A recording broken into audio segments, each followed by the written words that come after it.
नमस्कार. News maker live मध्ये आपल्या सर्वांचं सहर्ष स्वागत आहे. पोलखोल वास्तववादी सत्याची वेळ या विषयाअंतर्गत आज आपण मराठा आरक्षण, एल्गार, असहकार आणि दप्तर तिरंगी या विषयाअंतर्गत प्रेक्षकांच्या समोर आलेलो आहोत. सध्या महाराष्ट्रामध्ये सुरू असलेला मराठा आरक्षणाचा मुद्दा आणि त्या मुद्द्याला धरून महाराष्ट्रामध्ये पेटलेलं वातावरण आणि दिवसेंदिवस तरुणांचे जाणारे जीव या सर्व गोष्टींचा आढावा घेण्यासाठी आज आपण संडे स्पेशल पोलखोल वास्तववादी सत्याची या विषयाअंतर्गत मराठा आरक्षण या विषयावरती चर्चा करणार आहोत.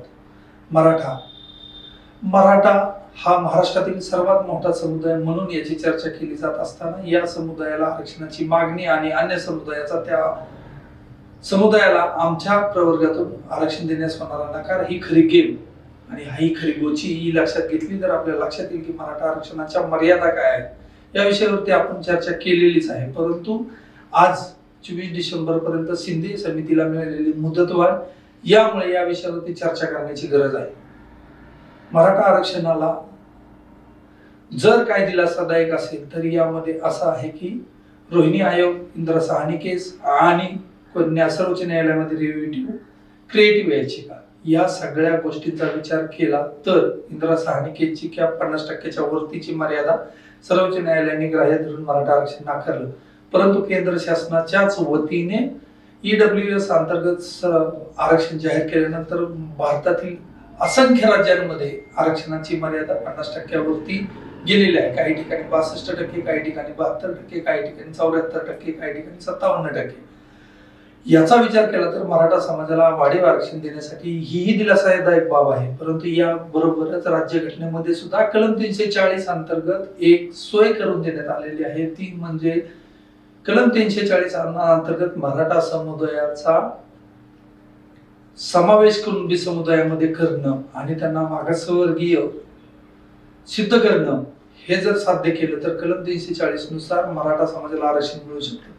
परंतु या कलम 340च्या मर्यादा आणि त्या दृष्टीने वाटचाल काय झाली हेही पाहणं गरजेचं आहे. मराठा समाजाच्या आरक्षणाची मागणी स्वातंत्र्यानंतर काही दिवसात सुरू झाली. त्यावेळेस काकासाहेब कालेलकर यांच्या नेतृत्वाखाली केंद्रीय स्तरावरती समिती नेमण्यात आली आणि समाजाचा सर्वांगीण अभ्यास करण्यात आला. त्यानंतर त्यांनी मराठा समाज सदन असून त्यांना मागासवर्गीयत्व सिद्ध करता येण्याचं आव्हान दिलं. परंतु मराठा समुदायाच्या आर्थिक गोष्टीचा विचार केला तर त्यांच्यामध्ये असलेले विभक्तपणा आणि याची चर्चा न झाल्यामुळे त्या काळात मराठा समाजाच्या पदरी निराशा मिळाली.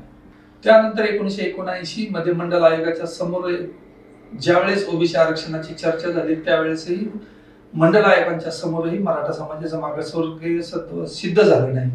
त्यानंतर शेवटचा प्रयत्न केंद्र शासनाने 2000 साली राष्ट्रीय मागासवर्ग आयोगाची नियुक्ती करून केला. परंतु याही आयोगाच्या रिपोर्टमध्ये मराठा समाजाचं मागासवर्गीयपणा सिद्ध झाला नाही. म्हणून या सर्व गोष्टींचा समाजाला फटका सहन करावा लागतो. कारण केंद्रीय स्तरावरती कोणताही कायदा झाल्याशिवाय मराठा समाजाला आरक्षण देता येत नाही याची जाणीव मराठा तरुणांना आणि मराठा आंदोलकांना होण्याची गरज आहे.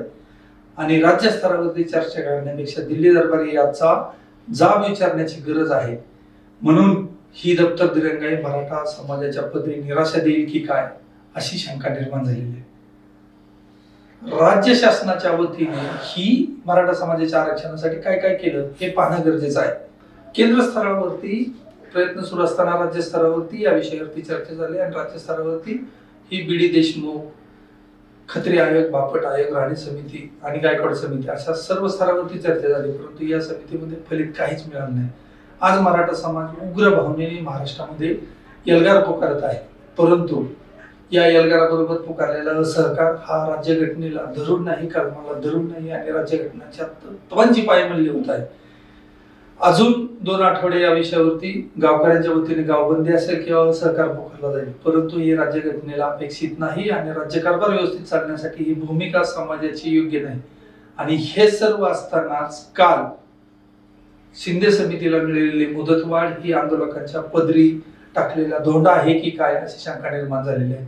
म्हणूनच मराठा समाजाविषयाच्या उग्र भावनेचं दखल न घेता राज्य शासनाच्या वतीने त्यांना वाटाण्याची आक्षेपता लावण्यात आले की काय अशी शंका निर्माण झाली. आज तागायत राज्य शासनाच्या वतीने असंख्य समिती आणि या सर्व गोष्टी केल्या असल्या तरी सुद्धा यावरती ठोस पर्याय निर्माण करण्याची गरज आहे. याची जाणीव राज्य शासनाला होण्याची गरज आहे. राज्य शासनाच्या वतीने तसा प्रस्ताव दाखल करण्यात आला. केंद्र शासनाकडे करण्याची गरज आहे.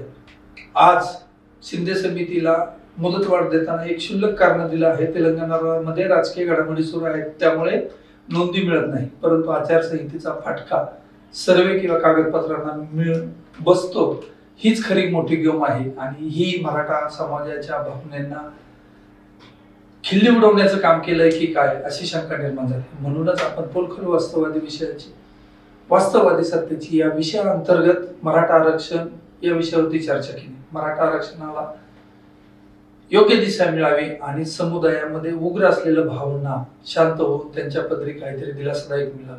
कदाचित सर्वोच्च न्यायालय आणि केंद्र शासनाच्या वतीने कोणती तरी ठोस भूमिका घेण्याची शक्यता नाकारता येत नाही. परंतु महाराष्ट्रात सध्या सुरू असलेल्या अशांततेचं वातावरण शांततेमध्ये परिवर्तित करण्यासाठी खरंच मराठा समाजाविषयी गंभीरपणे निर्णय घेण्याची गरज आहे. तुर्तास थांबूयात. पुन्हा आपण या विषयाच्या संदर्भात नक्कीच भेटूया. धन्यवाद.